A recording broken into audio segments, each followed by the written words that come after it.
I still remember that morning as vividly as if it were yesterday, the smell of burnt toast, the half-empty cup of coffee, and the silence that felt too heavy for our usually lively home. My husband, Richard, had passed away just 3 weeks earlier, and though everyone told me time would heal, every second since his death felt like salt being rubbed into a wound that wouldn't close. Richard and I had been married for 26 years. We met in college, back when he had nothing but dreams and I had faith. Together, we built a life, 2 children, a family home, and a small business that grew beyond anything we could have imagined. I thought we had it all. I thought I knew him completely. But grief has a cruel way of revealing what was hidden behind closed doors. That morning, as I sat at the dining table sorting through condolence cards, a knock echoed through the house.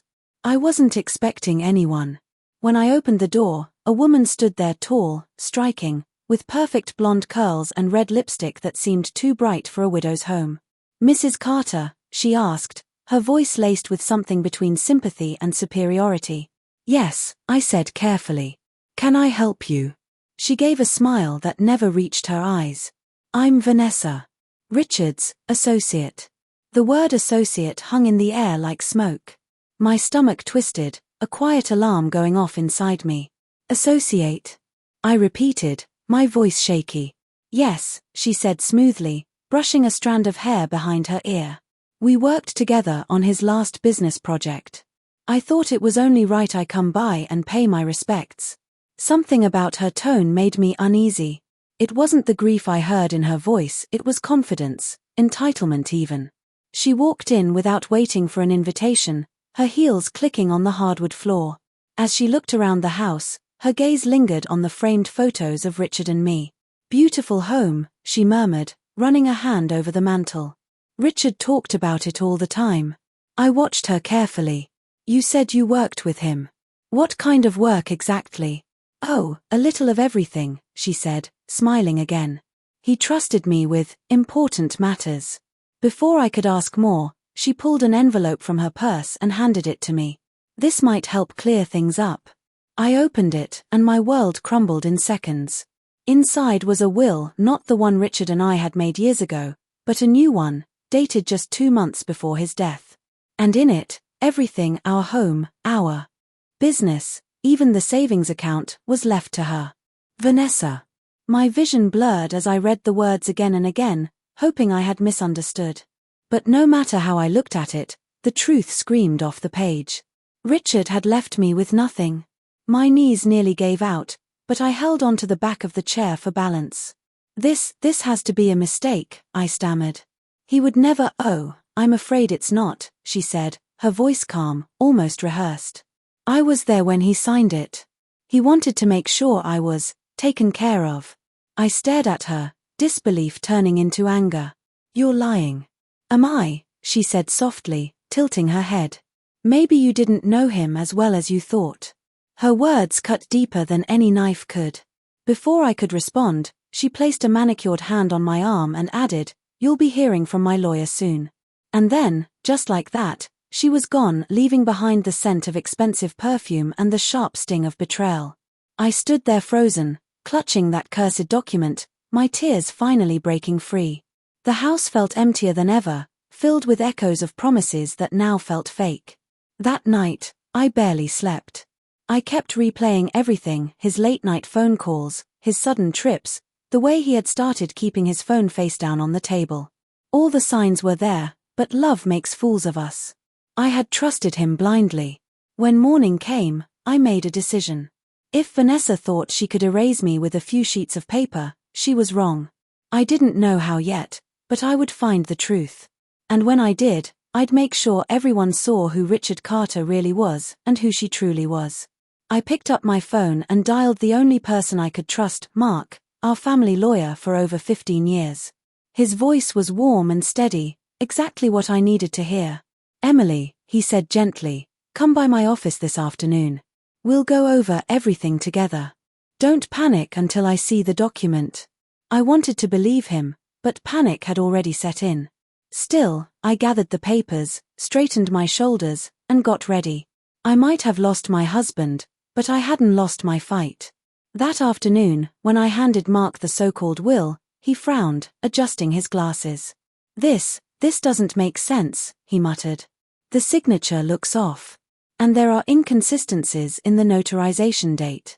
My heart raced. So you think it's fake? I think, he said slowly, someone went to great lengths to make it look real. Hope flickered inside me for the first time in days. Maybe Richard hadn't betrayed me after all.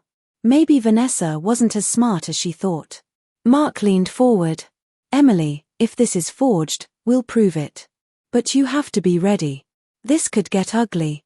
I nodded, gripping the edge of his desk. I'm already living ugly. Let's do this. As I walked out of his office, a storm was brewing outside and in my heart.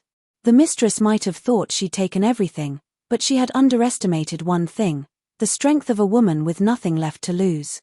The next few days passed like a blur, half panic, half determination. My heart was still grieving Richard, but the shock of betrayal kept my mind racing. I couldn't stop wondering how far this woman, Vanessa, had gone to secure what wasn't hers. Mark, my lawyer, had sent the document to a forensic expert to examine Richard's signature. Waiting for results felt like torture. I barely slept. Each night, I sat by the window, staring into the darkness, asking questions to a man who would never answer them. Why, Richard? I whispered one night, tears slipping down my face.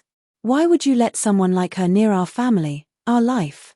But deep down, another question haunted me even more. What if the will was real? What if Richard had chosen her? On the fourth day, Mark called.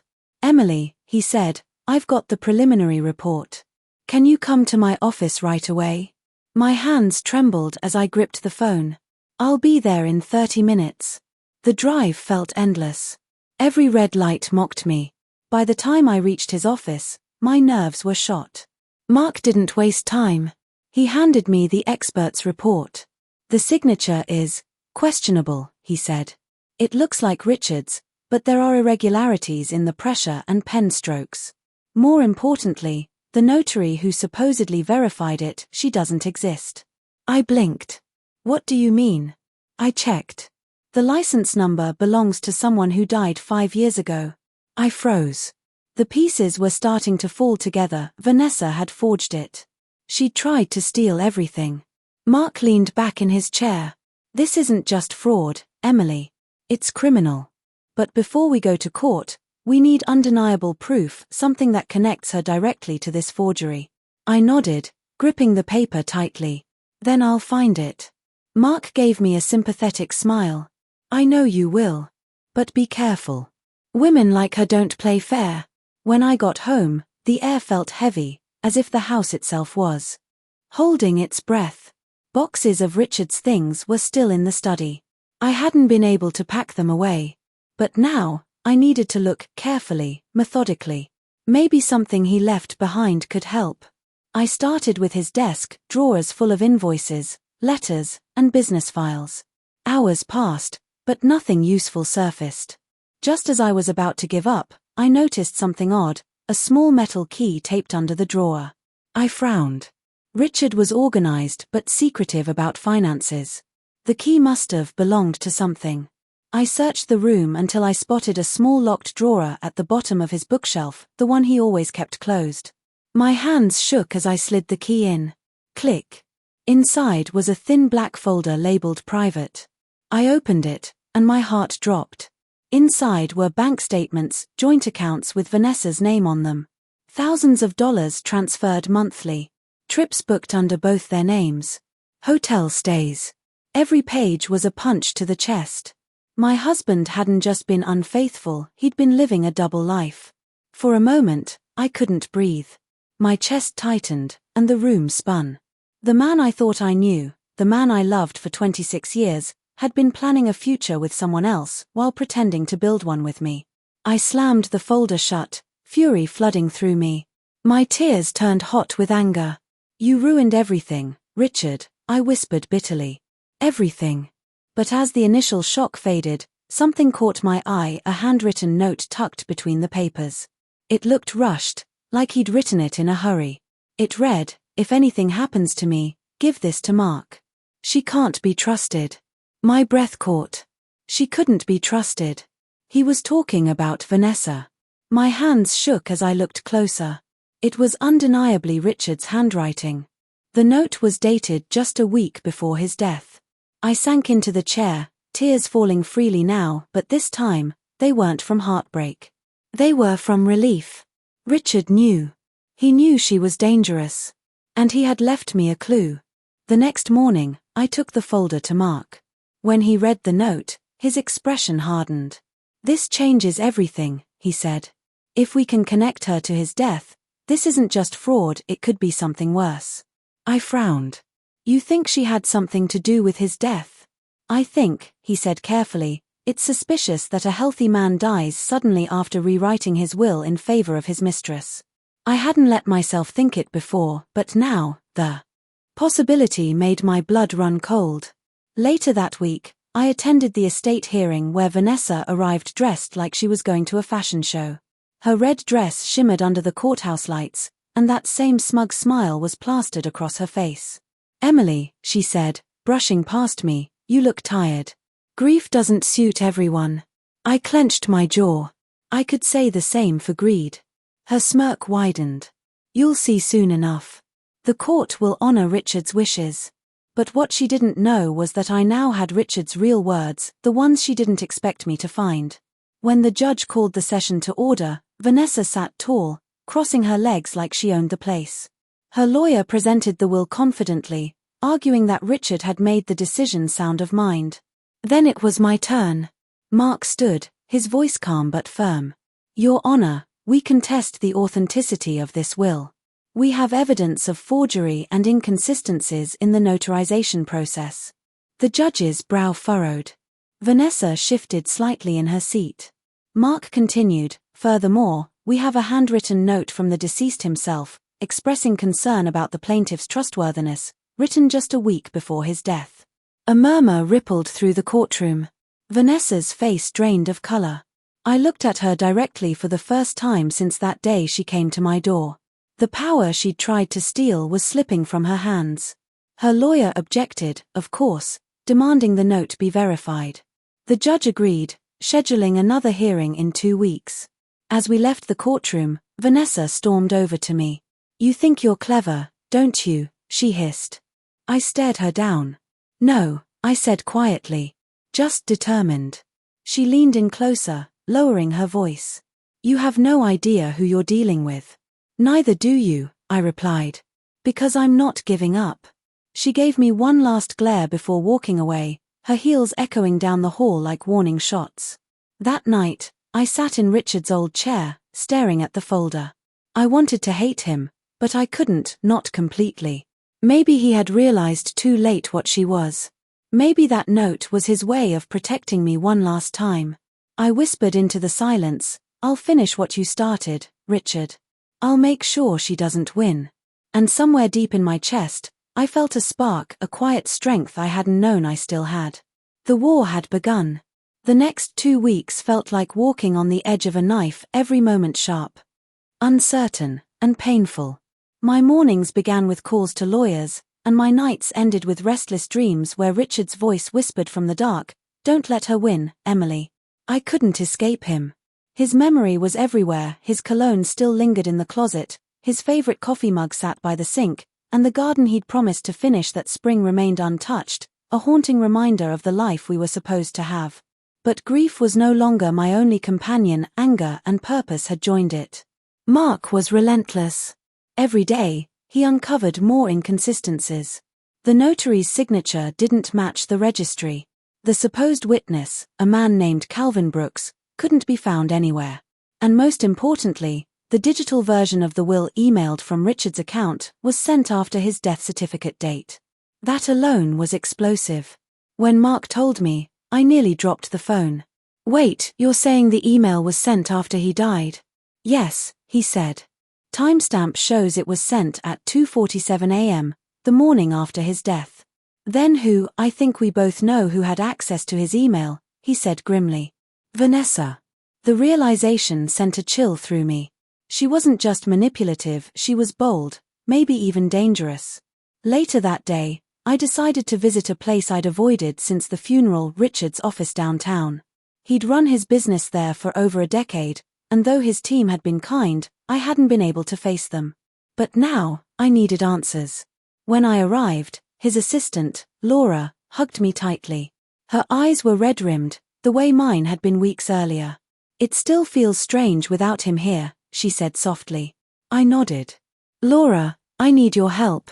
Did you ever meet a woman named Vanessa?" She said she worked with Richard on a project. Laura's face changed instantly. Her jaw tightened. "Vanessa Blake?" "Yes. I met her once," Laura said. "She came by the office last fall. Said she was a marketing consultant. But honestly, something about her didn't sit right. She was too familiar with him." I remember thinking, this isn't business. "Did you notice anything unusual around that time?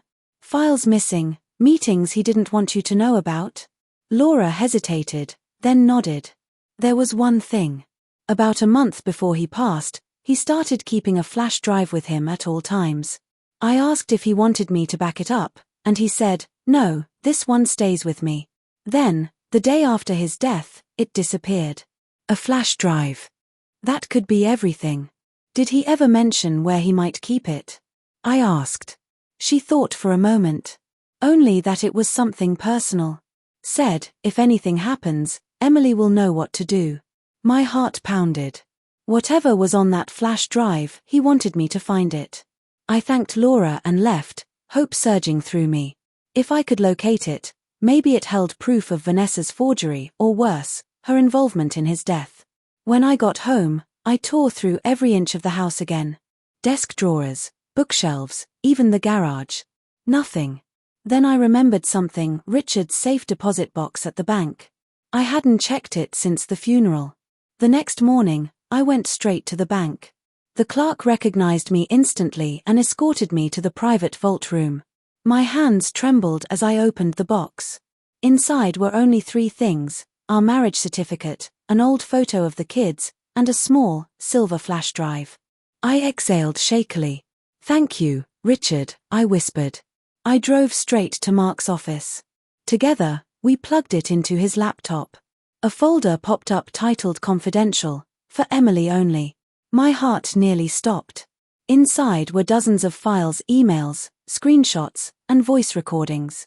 The first email was from Vanessa to Richard, dated 6 months before his death.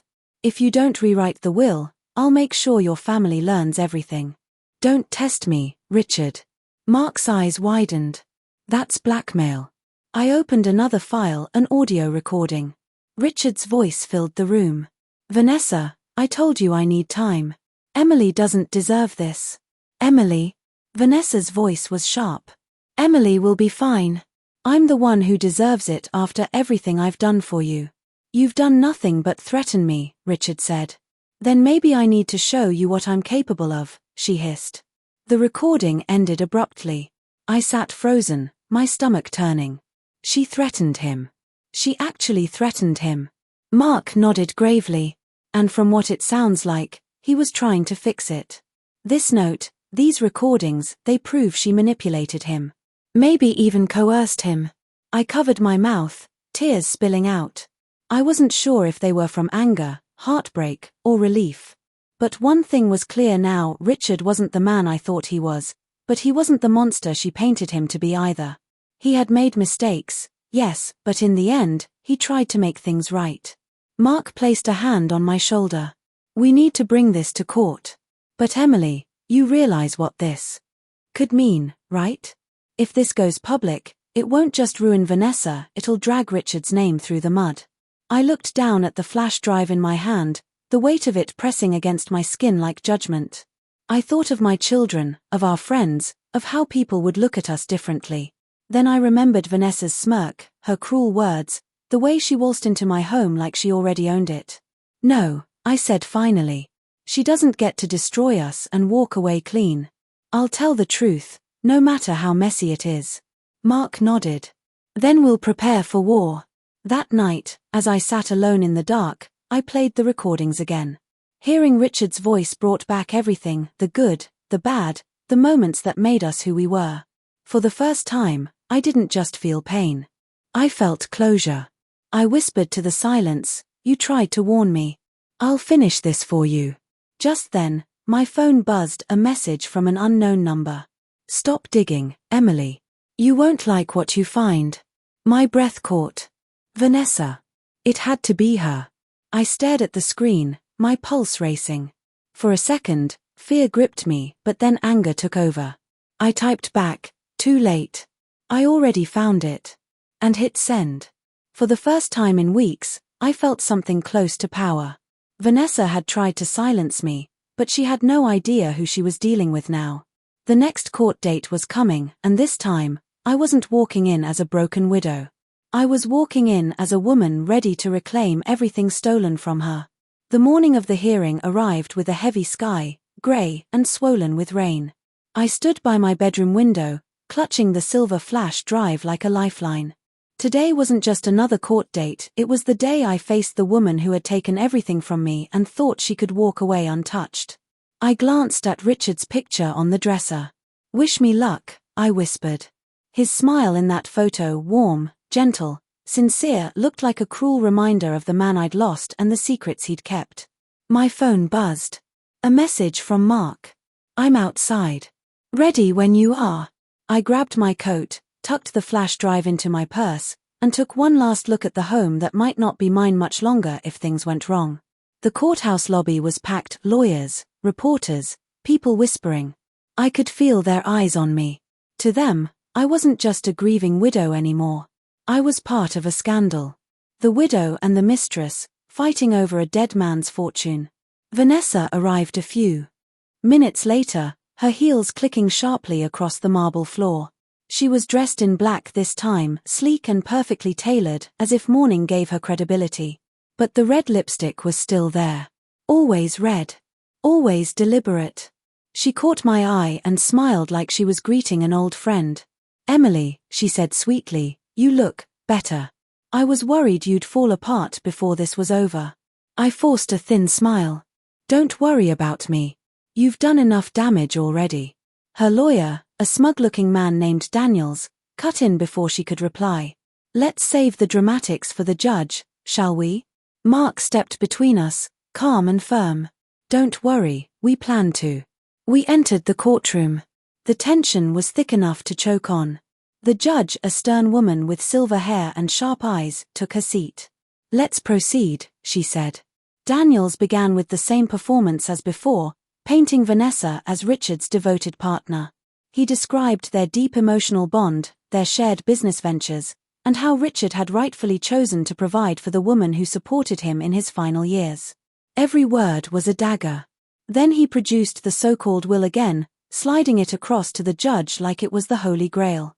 "This document clearly states Mr. Carter's intent," he said. "All assets, including the home and business shares, are to be transferred to my client, Ms. Blake." Mark stood calmly. "Your Honor, we intend to prove that this document is fraudulent and that Ms. Blake manipulated and coerced the deceased for personal gain." A low murmur rippled through the courtroom. The judge nodded. "Proceed." Mark began by calling the forensic expert to the stand. The man testified that the signature on the will had been digitally replicated using an electronic signature pad. It mimics the pressure and motion of a real signature, but the variation in line thickness and angle proves it wasn't hand-signed, he explained. Daniels objected, claiming it was circumstantial, but the judge allowed it. Then Mark presented the notary issue, the non-existent license number, the dead witness. Each piece chipped away at Vanessa's story. But the real moment came when Mark pulled out the flash drive. "Your Honor," he said, holding it up, "this was found in Mr. Carter's personal safety deposit box. It contains evidence that directly contradicts the will submitted by Ms. Blake." The judge leaned forward. "Proceed." Mark inserted the drive into the court's display. Computer. The first document to appear was the blackmail email. Gasps filled the room as it was read aloud. "If you don't rewrite the will, I'll make sure your family learns everything." Vanessa's expression faltered, just for a second. Then came the recording. Richard's voice filled the courtroom, shaky but unmistakable. "Vanessa, I told you I need time. Emily doesn't deserve this. Emily will be fine. I'm the one who deserves it after everything I've done for you. You've done nothing but threaten me. Then maybe I need to show you what I'm capable of." The room fell silent. Even the judge looked unsettled. Vanessa's face went pale, her hand gripping the edge of the table. Daniels tried to object again, but the judge raised a hand. "Enough. The evidence stands." Mark turned to me. "Mrs. Carter, would you like to say something?" I stood, my heart pounding in my ears. I hadn't planned to speak, but something inside me pushed forward. "Your Honor," I began, my voice trembling at first but growing stronger, "I believed my husband was unfaithful. I believed he betrayed me. But now I see he was trying to protect me. He made mistakes, but in the end, he tried to fix them. Vanessa didn't love him, she used him. And when he realized it, she punished him for it." Vanessa snapped. "That's a lie. He wanted to leave you.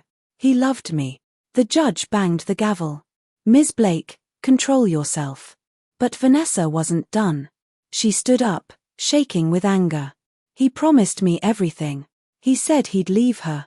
I waited for years while she lived in his house pretending everything was perfect." Her words echoed through the room, sharp and desperate. Mark stayed calm.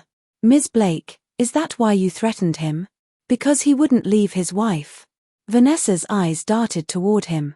"I didn't, but it was too late." Her silence said everything. The judge leaned back, exhaling deeply. "This court has seen enough. The will presented by Ms. Blake is hereby declared invalid.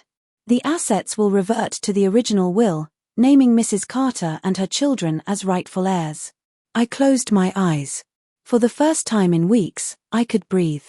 But before anyone could move, Vanessa shouted, "You can't do this. You think this is over?" She lunged toward me, her voice shaking with rage. Court officers stepped in immediately, restraining her as she screamed, "He loved me. You'll see, I'll make you pay." The judge ordered her removed from the courtroom. I stood frozen, my hands trembling, watching her being dragged away. She looked nothing like the glamorous woman who had walked in that morning. Her mask had finally cracked. Mark put a reassuring hand on my shoulder. "It's over, Emily." I nodded, but my voice was barely a whisper. "No, it's not. Not yet." Because somewhere deep down, I knew Vanessa wasn't the type to give up quietly. That evening, I returned home to a quiet house. I lit a candle on the mantel and sat in silence. The wind outside howled, rain tapping against the windows like restless ghosts. I looked at Richard's photo again. "We did it," I whispered. "We won." But as I said it, I felt something uneasy settle in my chest, a strange mix of victory and dread. When my phone buzzed, I nearly jumped. It was a text from an unknown number. "You may have won in court, but this isn't over." The message sent a chill down my spine. No name. No signature. But I didn't need one. I knew exactly who it was. Vanessa wasn't done. And neither was I. Victory isn't always sweet. Sometimes, it's bitter, laced with fear, sleepless nights, and the haunting realization that the war might be over on paper, but not in your heart.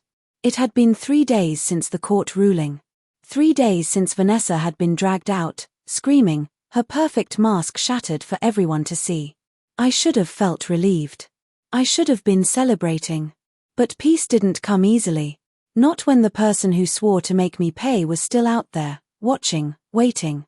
The message she'd sent that night, "You may have won in court, but this isn't over," still echoed in my head. I tried to ignore it, to move on, to focus on rebuilding my life, but something inside me whispered that this wasn't finished. Every sound made me jump, the creak of the floorboards, the buzz of my phone, the shadows stretching across my living room at night. I had never felt so alone in my own home. Mark insisted we tighten security around my finances. "Vanessa's dangerous, Emily," he said over the phone one morning. "She's lost everything. That kind of person doesn't let go easily." "I know," I replied quietly. "But I can't live in fear forever." Still, I followed his advice. Changed my passwords. Alerted the bank. Even installed security cameras around the property. But fear has a way of slipping through locked doors. That night, as I was making tea, I noticed something strange, a car parked across the street. Its engine off, but the faint glow of a cigarette burning inside. I watched for a long moment, but it never moved. When I stepped onto the porch, the cigarette flicked out and the car drove away. I told myself I was imagining things, that it could have been anyone. But the next morning, I found an envelope on my doorstep. No stamp, no name. Just one word, written in neat black ink, remember. Inside was a photo of me, taken from outside my house. I froze. My hands shook as I stared at it. My kitchen window was in the frame, and through the glass, I could see myself sitting inside, reading. Someone had been watching me. I called Mark immediately. He urged me to go to the police, and I did. They took a report, promised to patrol the area, but without proof of who it was, there wasn't much they could do. Still, I knew who it was. Vanessa. The woman who had forged a will, threatened my husband, and tried to steal everything I had. She wasn't done yet. That night, I barely slept. Every rustle of wind outside felt like footsteps. Every flicker of shadow looked like her silhouette. Around 2 a.m., I thought I heard something, a faint tapping against the back door. I grabbed a flashlight and crept downstairs, my heart hammering. When I reached the kitchen, I paused. The sound had stopped. I slowly turned the handle and opened the door. Nothing. Just the cold night air and the whisper of the trees. But when I looked down, I saw it, another envelope. This one was soaked from the rain. I opened it with trembling hands. Inside was a single piece of paper. You took him from me. Now I'll take everything from you. I dropped it, my blood running cold. That was the moment I realized this wasn't about money anymore. This was about revenge. The next day, Mark called with urgent news. Emily, you need to come to my office. Now. When I arrived, he was standing by his desk, holding a document. Vanessa's filed an appeal, he said grimly. She's claiming the recordings were manipulated. She's hired a new lawyer, someone ruthless. I sank into the chair, disbelief washing over me. She's unbelievable. After everything, after all that evidence. She's desperate, Mark said. And desperate people are dangerous. I stared out his window. I don't think she'll stop until one of us is gone. He didn't argue. That silence said enough. That night, I poured myself a glass of wine and sat by the fireplace. The house felt empty, despite its warmth. My children had gone back to their own lives, trying to move on. I couldn't blame them. They'd lost their father and nearly lost their home. I picked up the old wedding album from the coffee table. As I flipped through the pages, I stopped on a photo from our honeymoon, Richard holding my hand, both of us laughing. I touched his face gently, my chest tightening. How could you let her in? I whispered. How could you let her do this to us? Tears blurred my vision, but before I could close the book, something slipped out, a small folded note hidden between the pages. I unfolded it slowly. It was in Richard's handwriting. If you're reading this, I know the truth is out. I'm sorry. I thought I could fix it quietly, but I was wrong. She's dangerous. Don't trust her. Don't let her near the house. The truth is bigger than the will. I've hidden something she's been looking for, something that proves everything. It's not safe here. Find it before she does. My breath caught. Something hidden? Something that proved everything? I read the note again and again, my mind spinning. Where could he have hidden it? What did she want so badly that she was still hunting me? I remembered his words, it's not safe here. My heart pounded. That meant it wasn't in the house. It had to be somewhere else, somewhere she couldn't reach. And suddenly, I knew. Richard's cabin. We had an old lakeside cabin, about 2 hours away from town. He used to go there alone on weekends, claiming he needed to clear his head. I hadn't been there in years. But if he had hidden something, that was the place. I decided to go the next morning. The road to the cabin was eerily quiet. Autumn leaves blanketed the path, and the lake shimmered grey under the cloudy sky. When I arrived, the air felt heavy, still, like the world was holding its breath. I unlocked the door and stepped inside. Dust coated the furniture, But everything was as he left it, his books, his fishing gear, his old record player. I searched for hours, drawers, cupboards, behind furniture, but found nothing. Then I remembered something. Richard always loved hiding things in plain sight. My gaze fell on a framed photo hanging above the fireplace, a picture of us at that same lake. The frame looked slightly crooked. I reached up and lifted it. Behind it was a small safe embedded in the wall. My hands shook as I entered the code, our anniversary date. The lock clicked open. Inside was a sealed envelope marked for Emily. I tore it open. Inside was a USB drive and a single sheet of paper. If something happens to me, show this to the police. It will explain everything. I plugged the USB into my laptop. The files loaded emails, photos, transactions, all linking Vanessa to money laundering, fraud, and offshore accounts under Richard's name. She hadn't just used him, she'd been using his company for years, funneling illegal money through it. And when he found out, she'd panicked. I covered my mouth, tears streaming down my face. Oh my God, Richard.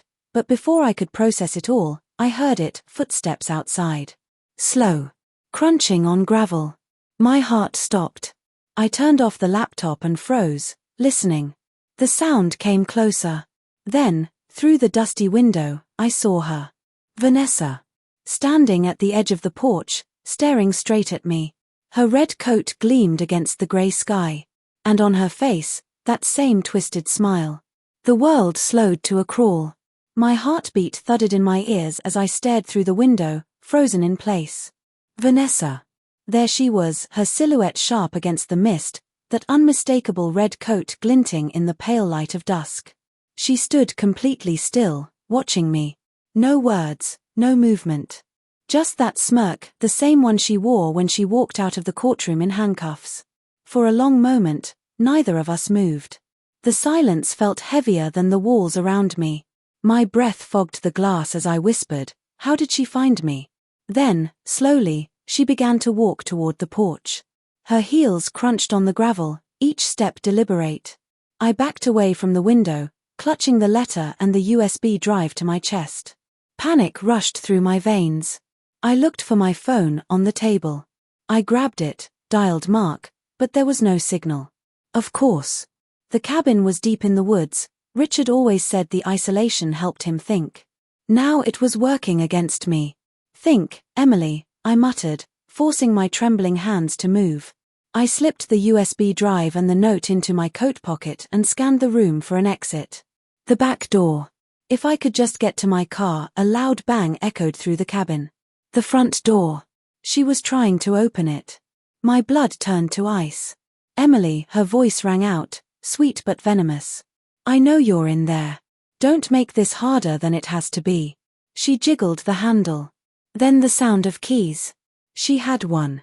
Of course she did. She'd been here with Richard before. The lock clicked. I bolted for the back door. My feet barely touched the ground as I ran across the creaking wooden floor.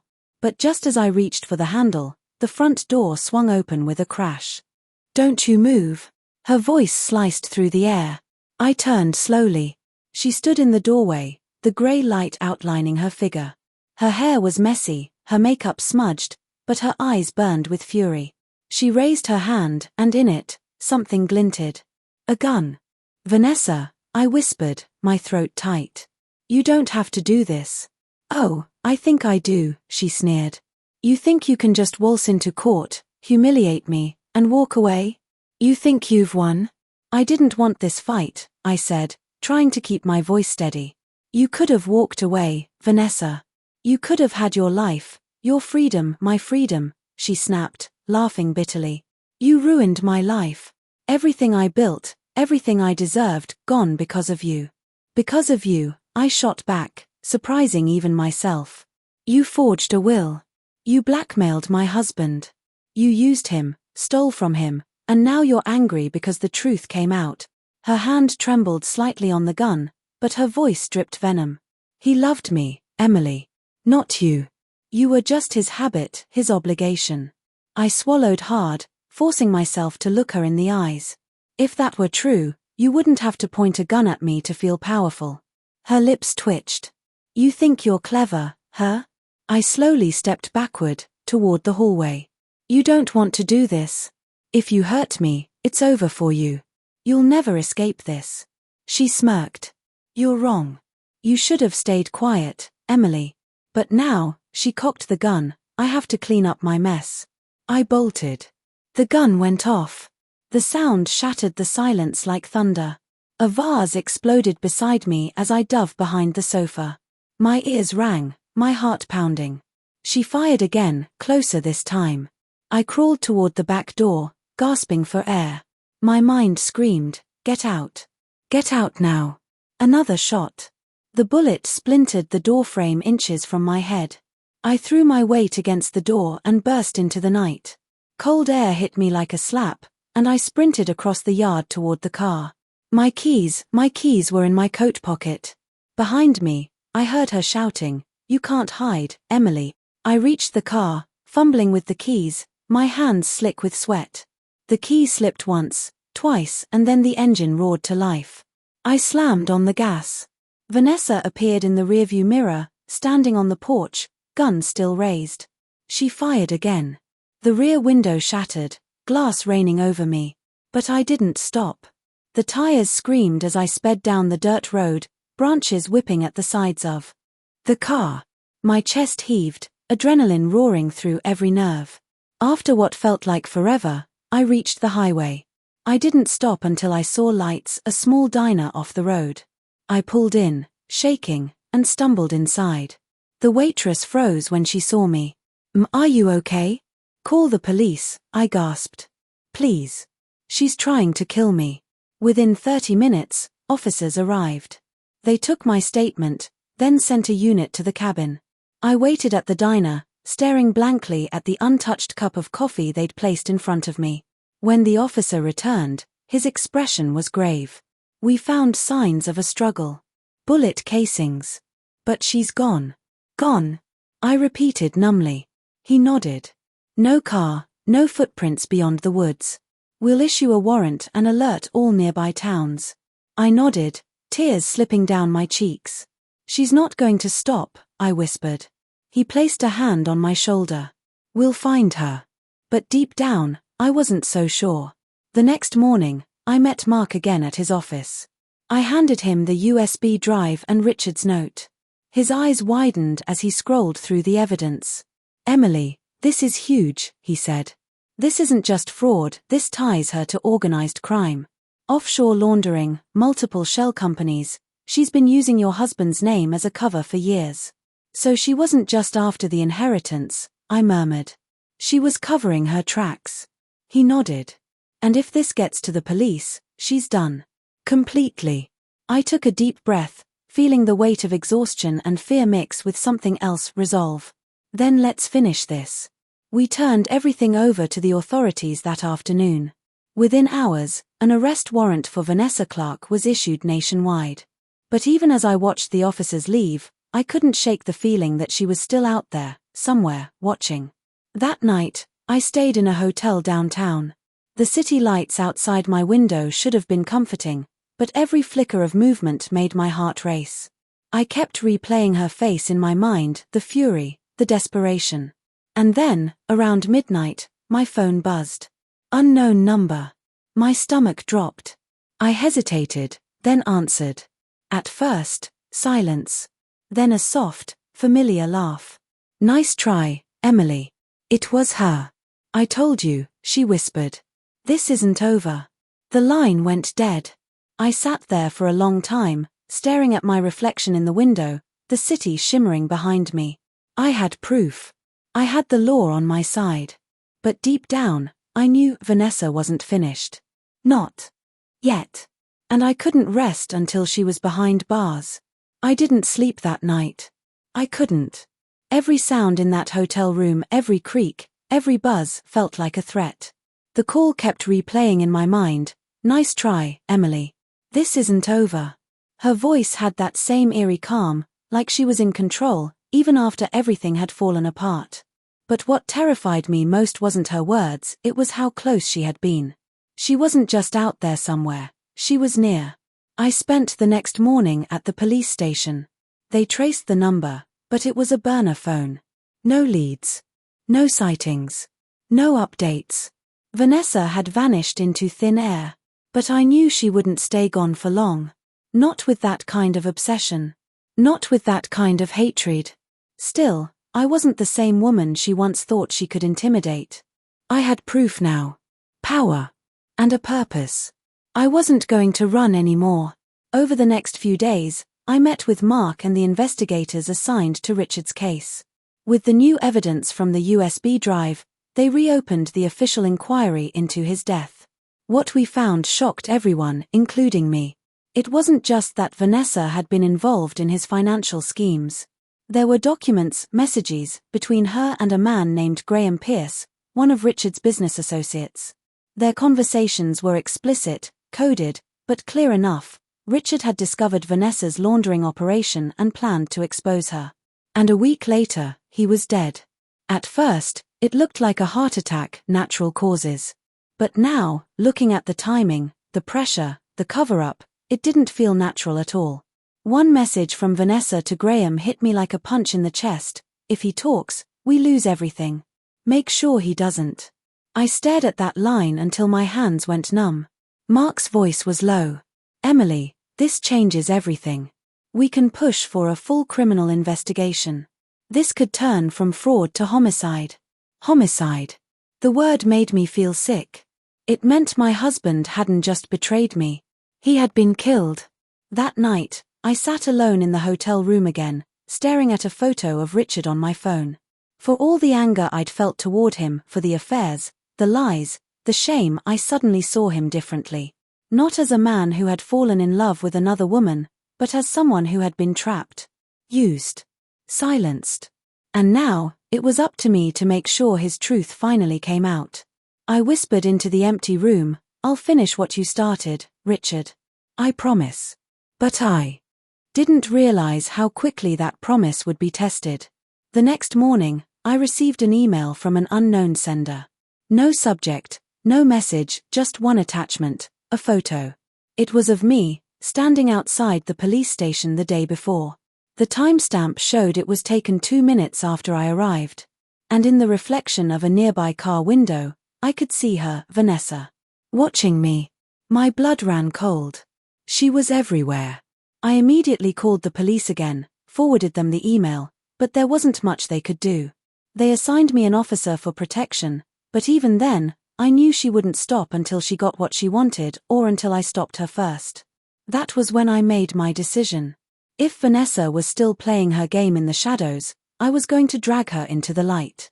Mark helped arrange a press meeting. The moment the case went public with her name attached, her crimes laid bare, and Richard's death officially being reclassified as suspicious, Vanessa would have nowhere left to hide. The night before the announcement, I sat in my hotel room rehearsing my statement. My voice trembled as I read it aloud. For months, my late husband's legacy was twisted by lies and greed. But today, the truth will speak louder than the rumors. This isn't just about money, it's about justice. But deep down, a voice whispered, "She'll come for you." And I was right. At around midnight, I heard it again, a knock. Soft. Almost polite. I froze. The officer stationed outside my door should have stopped anyone from getting close. I called out, "Who's there?" Silence. I stepped closer, my hand trembling as I reached for the peephole. Nothing. Then another knock, louder this time. "Officer Daniels?" I called, panic rising in my chest. No answer. I dialed his number, but before I could press call, the lights flickered and went out. The entire hallway plunged into darkness. My breathing quickened. I could hear footsteps outside. Slow. Deliberate. Then, a whisper through the door. Emily, her voice. "Let's finish this." I backed away, my heart pounding, fumbling for anything I could use as a weapon. My eyes darted around the room, the lamp. I grabbed it and held it tight. Then came the sound of metal scraping against the lock. She was picking it. I looked at the window, it was 10 stories up. No way out. The lock clicked. The door creaked open. And there she was. Vanessa stepped into the dim glow of the emergency light, her red coat gleaming even in the dark. Her face looked almost hollow now, pale, sleepless, unhinged. "You just couldn't stop, could you?" she hissed. "You had to keep digging. You had to ruin me." "You ruined yourself," I said, my voice shaking. She smirked. "Maybe. But if I'm going down, you're coming with me." Before I could react, she lunged. The gun was in her hand again. We struggled, crashing into the wall. I screamed, shoving her arm upward just as she fired. The bullet shattered the ceiling light, showering sparks over us. We fell to the floor, grappling. Her nails dug into my arm as she hissed, "He chose me, not you."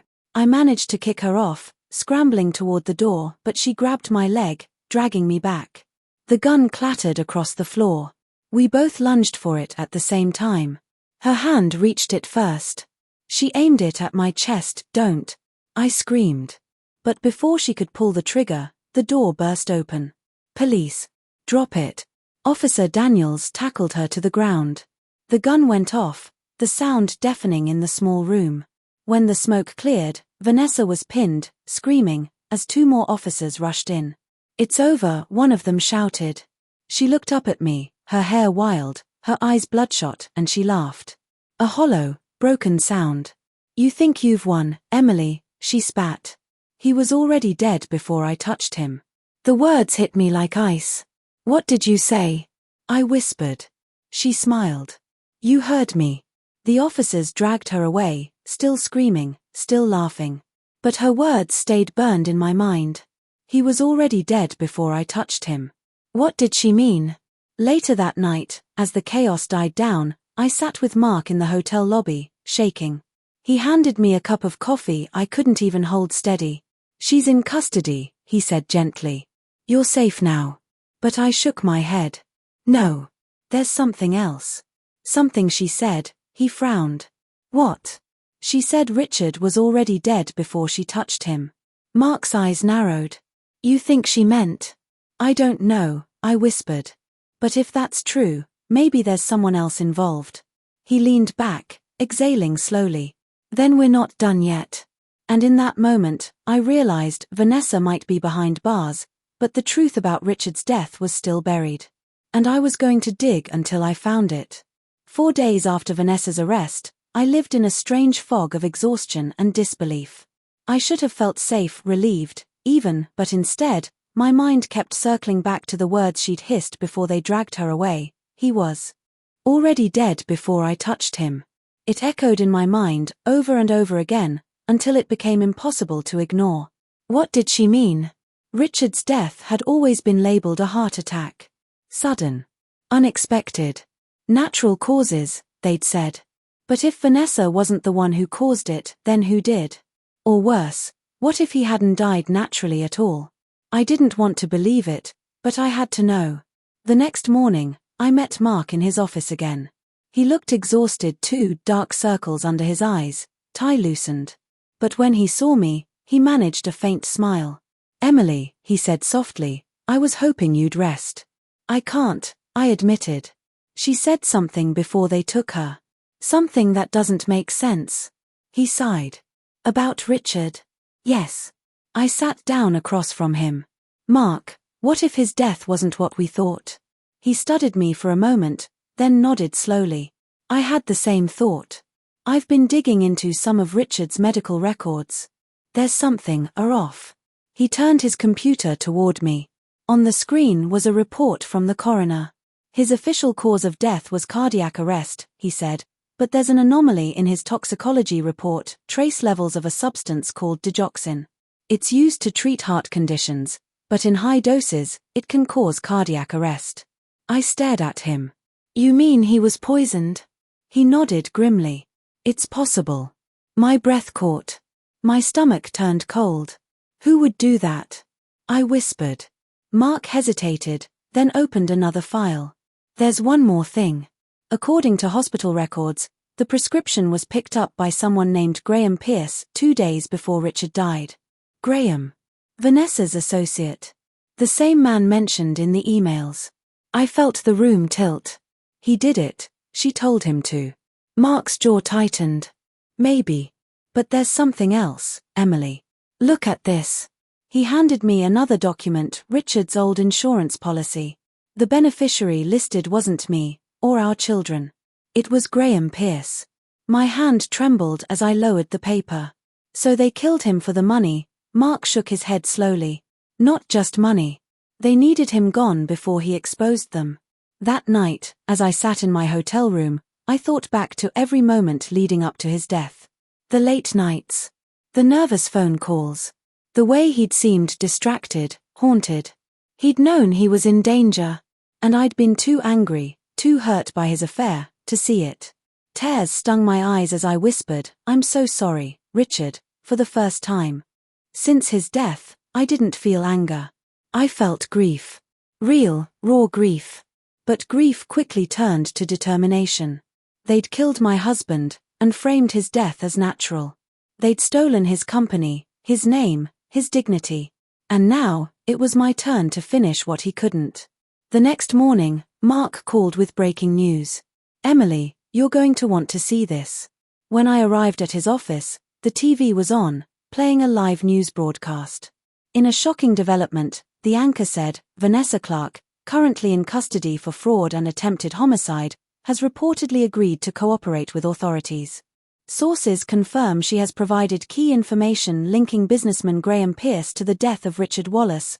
I sank into the chair, staring at the screen. She had turned on him. Vanessa, so proud, so defiant, had finally cracked. "She's naming names," Mark said quietly. "And Pierce is already on the run. The FBI is after him." I exhaled shakily, a mix of relief and disbelief flooding through me. "It's really ending, isn't it?" "Almost," Mark said. "When they catch him, and they will, this will all come to light. Richard will finally be cleared." I nodded slowly, the weight of it all sinking in. He'll get his justice. 2 weeks later, the call came. They'd found Graham Pierce. He'd tried to flee the country through Mexico but was caught at the border. When they searched his belongings, they found offshore account documents, fake passports, and a letter from Vanessa. "If anything happens, remember, it was his choice." She was still trying to twist the truth. But when investigators confronted Graham, the truth spilled out. Vanessa had blackmailed him. Threatened to expose his past crimes if he didn't help her. She convinced him to forge documents, launder money, and eventually, to handle Richard when he found out. They'd planned to poison him slowly with digoxin, just enough to mimic a heart condition. But the dosage went too far. He died at home that night, in his sleep. And Vanessa, cold and calculating, had acted devastated. She'd comforted me at the funeral, standing right beside me as I cried over the coffin of the man she had killed. My knees buckled as I heard the details. Even knowing everything she'd done, I wasn't prepared for that image, to picture her hand on my shoulder that day, whispering fake sympathy while his body was still warm. 3 months later, the case finally closed. Vanessa was convicted of fraud, conspiracy, and second-degree murder. Graham, too. They both faced decades in prison. When the verdict was read, I didn't feel triumph. I felt something quieter. Something like peace. Outside the courthouse, reporters surrounded me, asking how I felt, what I'd say to Vanessa if I could. I just said, justice doesn't bring people back. But it does set their memory free. Then I walked away. In the months that followed, I rebuilt piece by piece. I sold the house, too many memories. Moved into a smaller one by the coast, where I could hear the ocean at night. I started writing again. Cooking. Seeing my children more. Life didn't go back to normal, it became something new. Something honest. Every morning, I'd sit by the window with my coffee and whisper, "We made it, Richard. We're okay now." And sometimes, I swore I could almost hear him whisper back. One evening, I found the old USB drive again, the one that had started it all. I plugged it in, scrolling through the files, and found a short video I'd never noticed before. It was dated a week before he died. Richard appeared on the screen, sitting in his office. His voice was shaky, his eyes tired, but his message was clear. "Emily, if you're watching this, I know I've failed you. I made mistakes, terrible ones. But please believe me, I never stopped loving you. I wanted to fix it all, but it got too big, too dangerous. If something happens to me, don't let her win. You're stronger than she'll ever be. I covered my mouth, tears spilling freely down my cheeks. I didn't let her win, I whispered. I promise. Then I smiled through the tears and whispered softly, rest now, Richard. It's finally over.